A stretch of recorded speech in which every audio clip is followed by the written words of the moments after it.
Guest room मध्ये गेल्या गेल्या आनंदने कपडे बदलले आणि अंथरुणावर रंग टाकले. पण त्याचा डोळा लागणार इतक्यात त्याच्या कानावर कोणत्या तरी तरुणीचे शब्द पडले. प्रिया, किती सुंदर आहेस तू.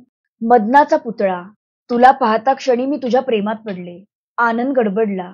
त्याने इकडे तिकडे पाहिले, पण त्याला कोणीच दिसत नव्हते. त्या नाजूक गोड आवाजाने त्याची झोप उडवली होती. पण तो खरंच कोणा तरुणीचा आवाज होता की आपल्याला भास झाला, हे मात्र त्याला कळत नव्हते. उंच सुदृढ बांधा, गोरा रंग, कुरळे दाट केस, यामुळे कॉलेजच्या सर्व मुलींमध्ये प्रसिद्ध असलेला आनंद अंथरुणावर उठून बसला.